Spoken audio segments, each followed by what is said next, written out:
안녕하십니까, 레필입니다. 8월 16일이고요. 이번 시간에는 전반적인 현재 상황을 좀 정리를 해볼까 합니다. 그래서 특정 테마가 아니라 전체적인 흐름을 좀 우리가 지금 상태를 좀 알고 흐름을 이해를 해야지 투자를 계속 성공적으로 할 수 있기 때문에 이러한 부분을 좀 정리를 하는 시간이 필요하고요. 일단 영상을 계속 시작하기 전에 제가 이제 다음 주는 영상 촬영이 좀 어려운 그런 개인 일정이 좀 있습니다. 그래서 다음 주는 휴방을 좀 하도록 하고요. 그 다음 주에 이제 다시 영상을 시작하도록 하겠습니다. 자, 그래서 일단 계속 시작을 하겠습니다. 자, 우리나라는 8월 15일 어제 광복절이었고요. 네, 휴장이었습니다. 그래서 다른 이제 해외 국가들은 장이 열렸었는데요. 8월 15일자로 했을 때 상해 종합 0.8%, 니케이 1.7%, 그다음에 나스닥은 0.4% 정도 하락했고요. 다우는 보합 수준으로 마무리가 되었습니다. 그래서 지금 아시아 증시는 좀 강한 모습을 보였던 반면 이 미국 증시는 좀 약한 움직임이 나왔습니다. 그래서 니케이는 지금 계속 힘을 받아서 올라가는 분위기고요. 꾸준히 지금 증시가 올라가는 상태입니다. 상해종합도 최근에 반등세가 심상치 않습니다. 많이 떨어져 있던 상황에서 지금 3,700포인트까지 거의 이제 이 박스권의 고점까지 지금 도달을 한 상황이고요. 이대로 이제 뚫고 나간다면 역사적인 그런 상황까지도 갈 수 있는 그런 상황입니다. 전반적으로 분위기 괜찮고요. 나스닥도 마찬가지 떨어지긴 했지만 지금 계속해서 고점을 갱신하는 분위기이기 때문에 이대로 계속 이 분위기가 좋게 이어질지 좀 주시를 하고 있는 상황입니다. 좀 아쉽게도 이제 한국 증시는 코스피는 고점 갱신을 지금 하려고 하는 그런 위치에는 왔지만 꽤 오랜 기간 지금 그 구간에서 벗어나지 못하고 있는 상황이고요. 한 달 동안을 3200포인트 근처에서 횡보를 하고 있습니다. 향후 움직임에 따라서 추가적인 상승이 나올 수 있을지 지켜보도록 하겠습니다. 환율 같은 경우는 1390원으로 진행이 되었었죠. 그래서 1400원 근처에서 계속 왔다 갔다 하고 있고요. 특별하게 최근 이 환율이 크게 변동하지는 않았던 것 같습니다. 자, 그럼 미국 증시가 조금 조정을 받은 데에는 이유가 있는데요. 그 내용을 같이 한번 보도록 하겠습니다.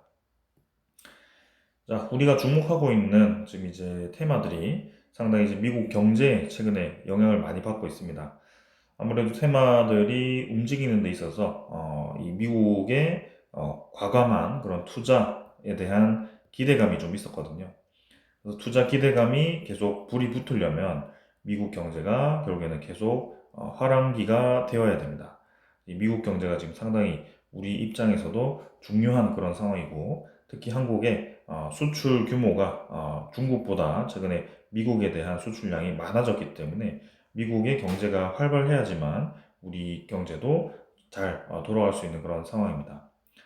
자, 근데 지금 이번에 화요일에 발표되었던 CPI 지표는 예상치보다 낮게 나와서 시장이 이제 안도감을 가졌지만 그래도 이제 근원 물가가 좀 높게 나오면서 찝찝하게 넘어가긴 했습니다. 그래도 증시는 괜찮았고요.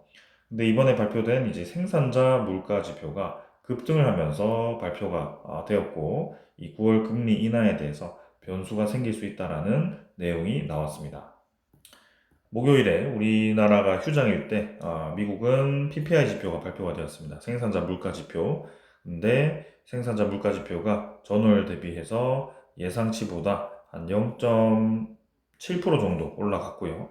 그만큼 이제 꽤나 크게 올라갔습니다. 그래서 전망치가 지금 2.5%였는데 지금 전년 동기 대비해서 3.3%가 올라간 상황이고 6월에는 2.3%였는데 거의 뭐 1% 이상 생산자 물가가 급격하게 올라가는 상황이 나왔습니다. 이 생산자 물가가 그럼 왜 올라갔느냐라고 생각해 보면 결국에는 관세에 의한 그런 원자재 가격의 상승 때문이 아닐까 싶고요. 기업들이 상품을 만드는 데 있어서 필요한 요소, 부품들이 있습니다. 근데 미국에서는 그 요소 부품을 생산하는 기업이 많이 없고요. 대부분 이제 수입을 해다가 사용을 하게 됩니다. 그래서 당연히 관세 부과를 하게 되니 관세 부과한 만큼 미국 기업이 완제품을 만드는 미국 기업이 타격을 볼 수밖에 없는 그런 상황이고요. 2호선 부품에 대한 가격이 높아지니 이러한 PPI 지표도 높아질 수밖에 없었던 겁니다. 그러니까 어떻게 보면 이러한 것은 우리가 예상했던 부분 내에 있는 상황이고요. 그게 이제 예상치보다 더 가파르게 올라가는지를 봐야 되는데 이번에는 조금 더 높게 나왔던 것 같습니다. 그래서 아직까지 이 PPI 지표라는 것이 소비자 물가 지표에 직접적으로 큰 타격을 주지는 않았습니다. 근데 지금 이제 7월 서비스 비용이 1.1% 오르면서 2022년 3월 이후에 3년여 만에 상승폭이 가장 컸고, 이 이유는 기업들이 상반기 수요 둔화에도 불구하고 미국의 관세 인상과 관련된 비용을 상쇄하기 위해서 상품 및 서비스 가격을 조정하고 있음을 나타내고 있다. 그러니까 요소 부품을 높여서 생산 물가가 많이 들어가니까 기업들도 이제 수익성을 챙기기 위해서 소비자에게 그 물량을 이제 비싸게 일부 그 관세에 대한 비용을 높여서 판매를 한다라는 얘기인 거죠. 그래서 그런 부분들이 지금 영향을 좀 주고 있는 그런 상황이고요. 상당히 지금 혼돈의 그런 상황입니다. 자, 그래서 이런 내용이 발표가 되니까 이제 9월에 금리가 거의 100% 내릴 거다라고 예상을 했던 그런 지표들이 지금 금리 동결까지 전망을 내놓으면서 좀 바꾸고 있다라는 얘기가 나오고 있는데요. 그래도 이제 금리 인하에 대한 전망이 있긴 하지만 확실히 이 미국의 물가 지표가 여전히 불안정한 것을 우리가 볼 수가 있습니다. 그러나 더 이제 문제가 생기는 것은 물가가 높은 것도 높은 것이지만 실제로 이제 물가가 높아진 것에 대해서 소비 심리가 지금 좋지 않다는 겁니다. 미국의 8월 소비 심리가 반락을 했고 관세 인플레에 대한 우려가 확대되고 있다는 소식이 있었습니다. 그래서 미국 8월 소비 심리가 크게 악화되었는데 이런 인플레이션에 대한 반등으로 이어질 거라는 그런 우려감이 커졌고, 실제로 이제 미시간대에서 이런 이 경기에 대한 소비자 심리를 반영하는 소비자 심리 지표를 이렇게 발표를 하는데 8월 잠정치가 전월 대비해서 3.1포인트가 떨어져서 58.6포인트로 지금 굉장히 낮게 나왔습니다. 그래서 지난 월 대비해서 하락한 게 4월 이후 4개월 만인 거고, 이 소비 심리가 지금부터 또 좋지 않게 전환되고 있다는 것을 우리가 볼 수 있고요. 추가로 해서 지금 소비 심리가 좋지 않아지면서 인플레 기대치가 또 높아지고 있습니다. 그래서 소비자들의 1년 기대 인플레이션이 4.5에서 4.9%까지 올라갔고, 이 5년 기대 인플레이션도 지금 3.9%까지 올라갔습니다. 그러니까 기대 인플레이션이 높아지고 소비 심리 낮아지고 생산자 물가 높아지고 이제 CPI도 높게 나오게 된다면, 혹은 이제 근원 물가 PCE 지표가 개인 소비 지출 물가 지표가 또 높아진다면 상당히 이제 문제가 생길 수도 있는 그런 상황이 되는 겁니다. 자, 그래서 지금 전체적으로 봤을 때 그럼 이렇게 좋지 않은 것을 예상할 수 있는데 트럼프는 왜 관세를 부과하는 것인가? 이렇게 우리가 반문을 할 수밖에 없습니다. 이대로라면 계속해서 경기가 좋지 않게 흘러가는 거 아닌가라는 그런 우려감도 생길 수가 있습니다. 자, 그런 와중에 트럼프는 또 추가로 관세를 확대하겠다라는 얘기를 하고 있고요. 철강 알루미늄 관세 대상 품목을 18일부터 이제 확대하겠다. 그리고 반도체 관세도 곧 발표를 하겠다. 그래서 도널드 트럼프 행정부가 철강 알루미늄 수입품에 대해서 50% 관세 부과 대상을 확대한다.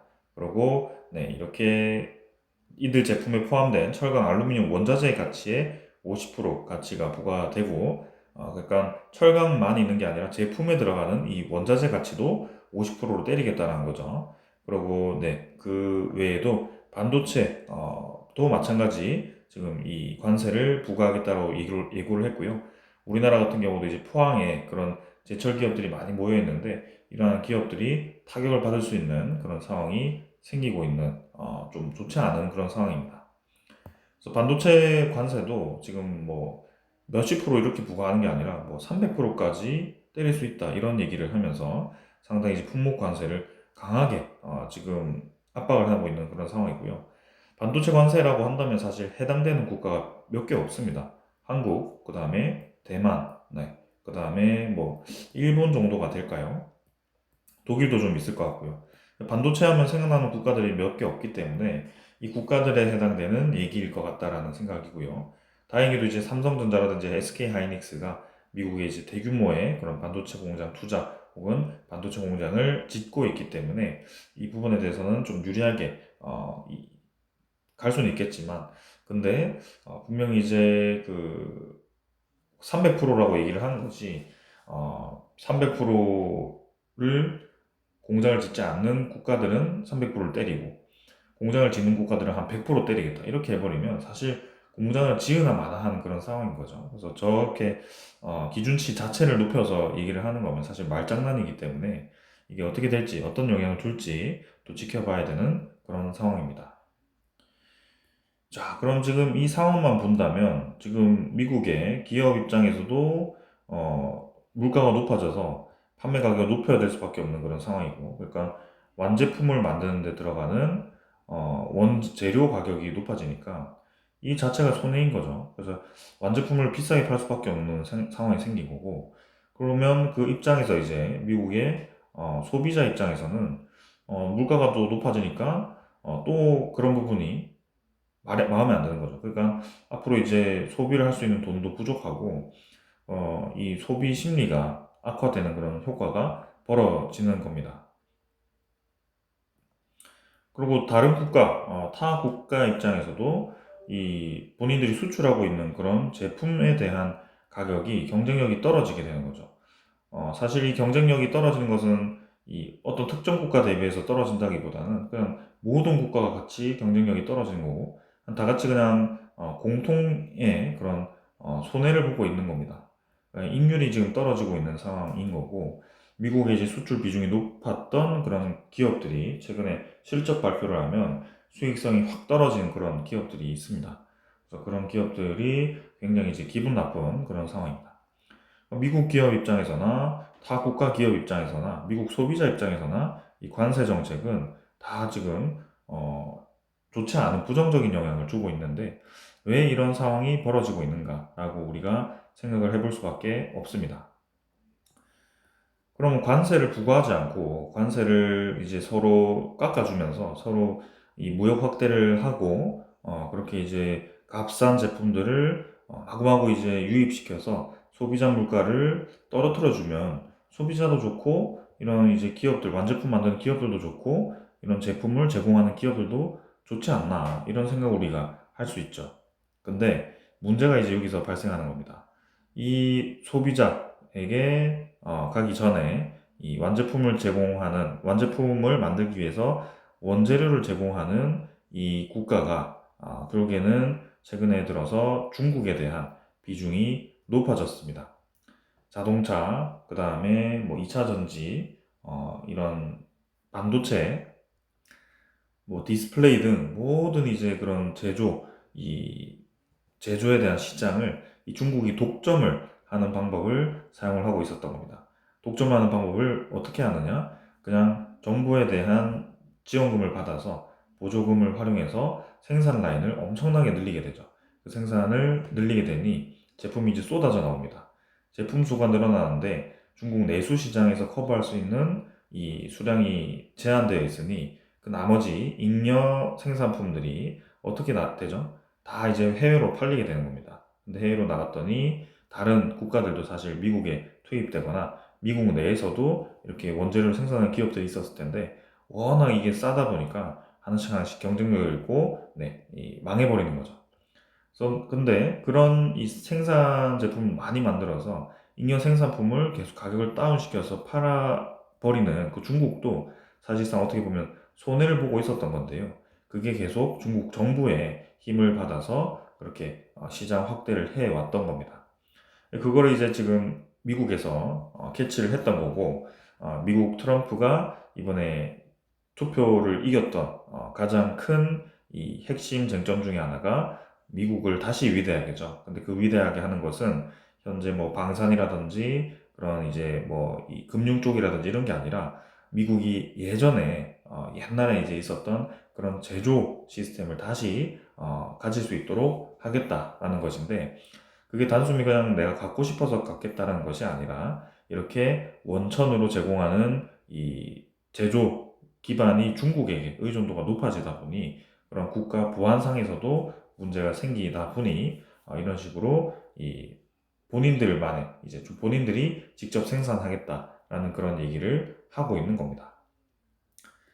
그래서 결론은 관세를 통해서 소비자도 그렇고 이제 타 국가들도 그렇고 그리고 이제 생산하는 기업들도 그렇고 손해를 보긴 했지만 그 결과가 지금 어떻게 나타났느냐?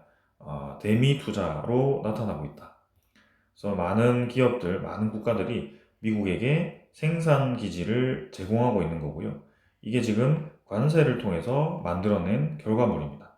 그래서 이게 지금 트럼프의 핵심 성과물이다라고 보시면 될 것 같고, 이거를 만드는 동안 이제 그럼 다른 기업들, 다른 국가들도 계속 이제 손해를 본다면 이게 사실 소용이 없죠. 그래서 그 부분에 있어서 OBBBA 법인가요? 요거를 통해서 이 대폭 기업들의 이 세금을 줄여줍니다. 그래서 세금을 줄여서 기업들이 이제 생산자 물가 지표가 높아져서 손해를 좀 보더라도 이 부분에 있어서 세금을 줄여주는 부분에 있어서 조금 만회를 해줄 수 있는 그런 기회를 준 거고요. 그리고 다른 국가들도 마찬가지입니다. 국가들도 미국에서 생산할 수 있는 기회를 주는 거고, 플러스 이제 미국과의 그런 협력을 공고히 하는 그런 상황을 만들어주면서 미래에 대한 가치를 이제 제공해 주겠다라는 차원에서 손해를 메꿔주는 형식의 그런 협상을 좀 하고 있습니다. 어떻게 보면 우리 국가 앞으로 더 커질 거니까 미리 투자해놔라고 얘기를 하는 거고요. 그거를 강제로 진행을 하고 있다라고 보시면 되고 이 도구가 지금 관세로 활용이 되고 있다라고 생각을 하시면 되겠습니다. 자, 그러면 아까 처음 얘기로 돌아가서 지금 나왔던 지표가 이제 인플레 지표가 높아지고 있는 그런 상황이고, 그리고 소비 심리가 낮아지고 있는 그런 상황입니다. 근데 사실 이 두 개는 원래 이렇게 같이 나타나면 안 되는 그런 신호입니다. 인플레가 나타나는 게 보통은 코로나라든지 그런 특별한 이제 경제 이벤트, 침체가 나타나서 금리를 과도하게 내리게 됩니다. 그래서 경기 침체된 걸 이제 살리기 위해서 금리를 내려놨는데 그게 갑자기 이제 유동성 자금이 풀리게 되는데 그 유동성이 엄청나게 이제 풀리게 되면 모든 사람들이 돈이 많아지는 거죠. 어떻게 보면 돈 가치가 그만큼 떨어지는 겁니다.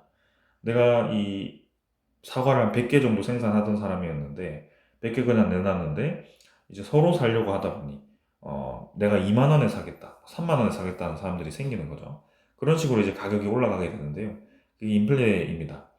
그러면 그때는 사실 소비 심리가 유동성에 의해서 엄청나게 높아지면서 이 인플레이션이 나타나게 되는 상황인데 지금은 소비 심리는 낮은데 물가가 높아지는 상황. 이 물가가 왜 올라가느냐? 관세 때문에 올라가는 거죠. 이 관세라는 도구가 결국에는 어떤 형태를 만들고 있죠? 스태그플레이션을 지금 빙자한 그런 현상을 만들고 있습니다. 이 스태그플레이션에 지금 많은 이 경제 전문가들이 집중해서 이 상황을 좀 보고 있는 거고요. 소비 심리가 계속 악화된다면 금리 인하를 할 수밖에 없는데 금리 인하를 하면 어떻게 된다 했죠? 유동성이 제공되면서 인플레에 대한 리스크가 커질 수 있다라고 볼 수가 있는 겁니다. 근데 참 특이한 것이 이 금리를 내려서 전체적으로 다 내리면 이제 문제가 또 인플레가 과하게 생기겠지만 이 미국에 또 목적이 있습니다. 금리를 내려서 단기에 대한 금리는 내리되 장기에 대한 금리도 내릴 수 있는 것을 다른 걸로 막겠다는 거거든요. 그걸 어떻게 막느냐? 이 중앙은행이 채권을 매입하겠다라고 하는 겁니다. 이 채권을 매입하면 채권 가격이 높아져서 장기 국채 금리가 낮아지게 됩니다. 그래서 이 최근에 문제가 되고 있었던 것이 사실은 지금 이제 인플레 지표라고 한다면 보통 인플레가 올라간다고 한다면 이 장기 국채 금리가 높아지는 현상이 있죠. 그래서 이 최근에 금리를 내려도 사실 장기 국채 금리는 높아지는 좀 이상한 현상이 좀 있었는데요. 단기 국채 금리는 좀 떨어졌거든요. 그래서 금리 낮춰서 단기 국채 금리는 떨어뜨릴 수 있지만 장기 국채 금리는 떨어지지 않는 현상을 이제 중앙은행이 관여를 하겠다. 이런 또 전략을 제시를 했거든요. 그래서 그런 부분들이 지금 미국의 주요 안제로 발생을 하고 있고요. 근데 이러한 상황을 이제 계속해서 그런 신용평가사들, 무디스라든지 그런 S&P가 주시를 하고 있는데요. 이러한 이 신용평가사들이 그때 이제 신용 등급 하락을 시켰었죠. 그래서 이번에도 계속 그 상황을 좀 보고 그런 상황을 만들지 또 우리가 주시를 해 봐야 된다. 자, 그러면 이렇게 이제 정리가 좀 되었고, 어떻게 보면 돌려막기는 아닐까라는 그런 좀 애매한 그런 상황도 맞는데요. 어떻게 이제 다른 데서 이제 새로운 창출을 해야 되는 상황이죠. 미국의 가장 큰 문제가 뭐죠? 지금 채권에 대한 발행량을 높일 수밖에 없는 상황입니다. 부채가 많은데 부채를 갚을 수 있는 게 또 없다. 그러면 또 신규 채권 발행하고 더 많은 부채가 발생하고 이자 늘어나니까 또 더 많은 부채가 생기고 그거를 이제 무언가 다른 걸로 이제 막아야 되는 그런 상황이 생기는데요. 그걸 뭔가로 이제 새로운 경제 가치를 창출해서 부채를 녹여야 됩니다. 부채를 줄여야 되죠. 상대적으로. 그런 것을 이제 노려야 되는데요. 그게 지금 미국의 에너지 드릴 그러니까 가지고 있는 천연가스라든지 원유 다 파서 팔아야 된다. 플러스 이제 AI를 활용해서 생산 비용을 확 줄이게 된다면 이제 인플레라든지 그런 것들을 막을 수 있다. 그리고 세 번째는 지금 현재 인플레이션을 좀 유발하고 있는 전쟁 같은 거를 끝내자라고 얘기를 하고 있는 겁니다. 자, 이번에 트럼프와 이제 푸틴이 이제 만나서 휴전에 대한 내용을 언급을 좀 했고요. 러시아 우크라이나 전쟁. 뭐 젤렌스키 없이 이렇게 두 국가가 얘기한 것이 좀 겉보기엔 좀 이상하기도 한데요. 아무튼 어느 정도의 얘기가 오갔고 트럼프 대통령이 이전과는 좀 다르게 최종 결정은 젤렌스키 대통령이 해야 된다라고 얘기를 했습니다. 그래서 젤렌스키 대통령과 이제 어떤 얘기를 할지 향후 이제 우리가 주시를 해야 되고요. 러시아와 이제 전쟁을 한 지도 거의 3년 이상이 되었기 때문에 서로 이제 소모전이 커진 상황에서 이대로 계속 이런 정착, 예, 전쟁 상황이 정착되어 버리면 둘 다 이제 손해입니다. 그래서 그런 부분을 어느 정도 인정을 하고 이제 넘어갈지 그런 부분이 중요하고요. 만약에 이제 이 러시아 우크라이나 전쟁이 끝나게 되었을 때 우크라이나에 대한 그런 이 재건 가능성에 대한 상황들, 그 다음에 러시아와의 미국과의 그런 이 뭔가 협력 가능성, 혹은 북극해라든지 아니면 이제 에너지에 대한 가격을 떨어뜨릴 수 있는 그런 기회 그런 것들이 좀 있을 수 있을 것 같고요. 근데 이제 러시아에 대한 향후 태도도 중요하겠죠. 우크라이나를 끝내는 것이 아니라 이제 또 북유럽이라든지 이런 쪽을 또 다시 공략을 할 수 있는 그런 신호를 보낸다면 그 또한 또 위험한 상황이 될 텐데 아무튼 지금은 그렇게 좀 상황이 돌아가고 있습니다. 그래서 러시아와 이제 성과로 인해서 대중국 관세 인상 필요성이 없어졌다라는 얘기를 또 하고 있죠. 그래서 이제 어떤 얘기를 하는지 저도 잘 모르겠지만 이러한 유기적으로 지금 뭔가 조정을 하고 있다. 중국과의 갈등이 더 커진다기보다는 중국과의 이 관세가 어느 정도 일단락이 되어가고 있는 것 같다라고 좀 판단이 되고요. 우리가 4월 달에 미국 무역전쟁, 미중 무역전쟁이 끝을 달릴 거라고 생각했던 것과는 다르게 조금 완화되는 분위기로 형성이 되어가고 있습니다. 자, 그러면서 지금 이제 미국에서는 계속 중국산 이런 이 원자재, 그 다음에 제품들을 경계하고 있습니다. 이번에 전선업계에서는 이런 해저 케이블 차단에 대한 수익을 볼 수 있는 그런 기회가 또 나타났고요. 그 전에는 이제 디스플레이 소송에서 삼성전자가 이제 중국의 대표 BOE라는 기업에 승소를 하면서 이제 중국의 패널이 미국에 수출을 할 수 없도록 거의 15년 동안 수출을 할 수 없는 상황이 생겨서 그 관련 디스플레이 종목들이 또 급등하기도 했고요. 그리고 이제 중국에서도 이런 리튬 광산에 대한 생산을 중단하면서 우리나라 관련된 2차 전지 종목들이 급등을 하기도 했습니다.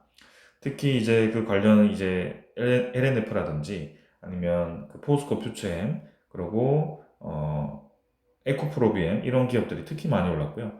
그 제품에 대한 생산 기업들도 같이 반전을 꾀하고 있습니다. 자, 이런 상황이 왜 생겼을까요? 결국에는 중국과 미국의 무역 전쟁에 대한 합의안을 우리가 주목해 볼 수밖에 없습니다. 이 무역 전쟁에 대한 합의는 미국이 중국에 요구한 사항을 우리가 생각해 볼 수밖에 없는데, 저번에 이제 어떤 기사를 봤을 때 어느 정도 안이 있었거든요. 그 안 중에 하나가 9월에 중국이 생산에 대한 제재를 하겠다라고 발표를 합니다. 어디에 제재를 하느냐? 중국 국내에 제재를 한다. 이제 과도한 생산으로 인해서 그런 이 물가를 떨어뜨리는 행위는 이제 중국에서 금지를 하겠다라고 발표를 한 거고요. 미국에서 견제하던 내용이 그거죠. 계속 그 물가 떨어뜨려서 바깥으로 디플레이션을 팔지 말고 이제 적절하게 조정해라라고 얘기한 것 같고, 그게 중국에서 받아들인 것 같습니다. 그래서 그러면서 이제 한국의 그런 철강 기업들, 화학 기업들, 2차 전지 기업들, 이런 기업들이 다시 한번 주목을 받기 시작하는 거고요. 지금 미국과 중국의 그런 이제 힘겨루기가 한국의 반사 이익으로도 좀 나타나는 그런 상황입니다. 자, 그래서 이번에 이제 우리나라 대통령이 이렇게 트럼프와 함께 또 정상회담을 계획하고 있습니다. 오는 25일이고요. 다음 주 월요일입니다. 그래서 그날이 굉장히 중요할 것 같고, 이제 관련된 협력 사항을 우리가 주목을 해 봐야 될 것 같습니다. 그래서 조선, 원전, 방산 관련된 협의를 중심으로 해서 반도체라든지 자동차, 2차 전지, 바이오 이런 협력도 좀 할 것 같고요. 트럼프가 이제 분명히 또 쉽진 않은 상대죠. 그래서 뭐 관련된 국방비 향상이라든지 또 추가로 이제 요구를 한다든지 뭐 혹은 뭐 알래스카를 직접적으로 참여하라든지 뭐 그런 여러 가지 얘기를 할 텐데, 그런 부분을 우리가 받아들이면서 또 다른 걸 우리가 상대적으로 요구를 할지, 혹은 이제 기존의 협력 사항을 더 크게 협력을 넓힐지, 그런 것들을 좀 봐야 되는 상황입니다. 자, 그래서 이 정도로 이제 관련 사항을 좀 봤는데요. 우리가 좀 몇 가지 주목해야 될 사항이 있죠. 첫 번째는 미국의 9월 금리가 어떻게 되느냐입니다, 이제. 그래서 여기 기사는 아직 보지 않았지만 0.5% 이상 인하를 해야 된다라는 얘기를 하는 사람들도 있고, 아직 인하해서 안 된다라고 하는 얘기도 있습니다. 사실 제가 경제 전문가라고 하더라도 인하해서 안 된다라고 얘기를 할 것 같은데요. 지금은 트럼프 행정부에 관련된 사람들은 모두 인하해야 된다라고 얘기를 하고 있는 겁니다. 그래서 그런 정부의 압박을 받아서 인하를 할 수도 있지 않을까라는 생각인데요. 과연 이제 파월 의장이 그것을 끝까지 방어를 할지, 이번에는 금리 인하가 될지, 그것을 보도록 하겠습니다. 그럼 이제 금리 인하가 되든 안 되든 목적은 이제 인플레이션이, 그죠? 목적이 아니라 결과가 인플레가 심해지느냐가 이제 중요한 거고요. 아까도 말씀드렸다시피 인플레는 뭔가 유동성 자금이 많이 풀려갖고 물가 지표가 소비 심리가 엄청 이제 뛰어가지고 올라간 게 아니고, 지금은 관세에 의해서 높아진 거고요. 그러면서 이제 소비 심리도 떨어지는 그런 상황이죠. 그래서 이 두 개가 합쳐진 스태그플레이션에 대한 그런 리스크도 좀 있진 않을까, 그런 것들을 우리가 우려해야 되는 그런 상황입니다. 첫 번째 단추는 이 금리 인하에 대한 여부가 될 가능성이 높아 보이고요. 그 아래 이제 중간에 이제 결정을 한다라고 한다면 8월 말에 있는 미국의 PC 지표가 이제 이 물가에 대한 지표로서 중요한 역할을 할 겁니다. 그래서 이 연준의 이 금리 인하 여부에 대해서 이 PCE 지표가 상당한 영향을 주기 때문에 이 PCE 지표를 우리가 주목을 해볼 필요가 있겠습니다. 그리고 두 번째는 이제 이런 인플레를 또 완화시킬 수 있는 저런 러시아 우크라이나에 대한 전쟁을 이제 끝낼 수 있을지, 그런 것들을 우리가 봐야 되고요. 지금 중동 전쟁도 어느 정도 일단락이 된 것 같고, 이란, 이스라엘 막 죽일 듯이 싸우다가 조용해졌죠. 그리고 그다음에 태국과 저기 어디였죠? 이 캄보디아였나요? 그쪽도 이제 일단락이 되었고요. 인도와 파키스탄도 한번 싸웠다가 일단락이 되었습니다. 그래서 지금 러시아, 우크라이나를 제외하고는 모든 전쟁들이 지금 이 미국의 압박으로 좀 완전히 그냥 원천이 해결되었다라기보단 좀 중단했다라고 보시면 될 것 같고, 그 러시아 밑에도 이제 아제르바이잔 이쪽도 계속 싸우다가 아르메니아랑, 그죠? 그것도 이제 좀 멈췄습니다. 요거를 이제 러시아 우크라이나 전쟁이 끝났을 때, 특히 우크라이나에서의 많은 식료품들, 그다음에 러시아에서의 많은 에너지들이 공급이 되기 시작했을 때 인플레를 떨어뜨릴 수 있지 않을까 그런 기대감도 있는 거고요. 그리고 플러스 새로운 이제 건설 시장이 열릴 수 있다는 거.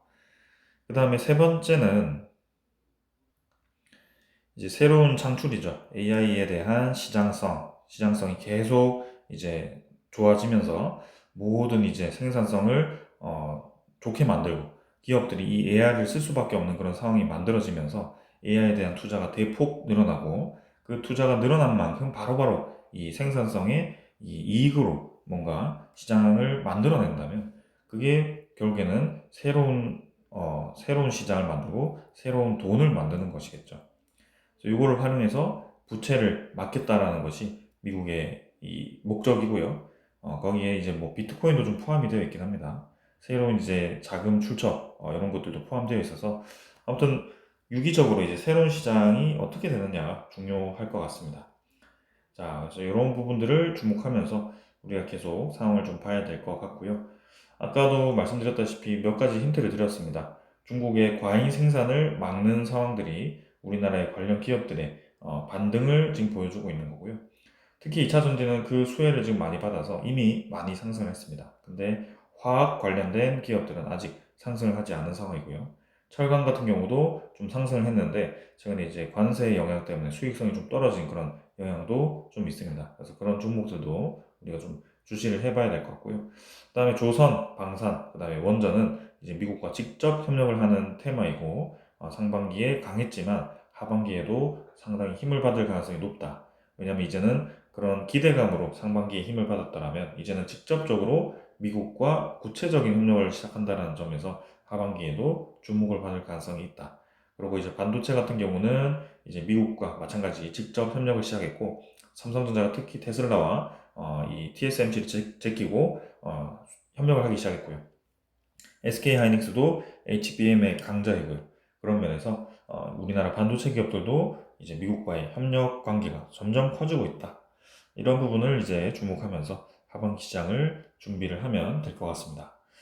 자, 오늘 여기까지 하고 마무리하도록 하고요. 다음 주는 제가 개인 일정이 있어서 영상을 다루지 못합니다. 그래서 그 다음 주에 영상을 또 다루도록 하고요. 이렇게 이제 정리를 드렸으니 그냥 현재는 개인별 종목 주가보다도 이런 전체적인 시장에 대한 이해도를 높이면서 그런 산업에 어떻게 접근을 해야 될지를 좀 생각해보는 그런 시간을 가졌으면 좋겠고요. 개별 종목을 고르는 것도 중요하지만 전체적인 테마를 따라가는 것이 저는 더 괜찮은 것 같고요. 그게 또 헷갈린다면 뭐 ETF 상품이라든지 그런 것들도 네, 좋아 보입니다. 그래서 일단 가장 핵심은 지금 미국에 대한 경제가 무너지지 않고 계속 받쳐줄 수 있느냐, 이게 핵심이 될 것 같고요. 그게 이제 미국에 대한 채권 수요를 높여야 되고 미국에 대한 투자를 유지를 해야 되는 그런 상황이 있습니다.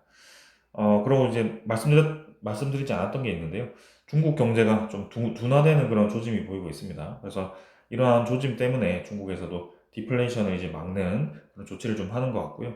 여기 이제 향후 이 중국의 경제가 죽으면 또 이제 한국에 영향을 줍니다. 그래서 중국도 결국에는 경제 활성화가 중요하기 때문에 이제 과도한 생산이 아니라 질적인 생산을 하고 그리고 이제 시장을 활성화시킬 수 있는 방법을 찾아간다면 이제 서로 좋지 않을까 싶습니다. 자, 오늘 여기까지 하겠습니다. 감사합니다.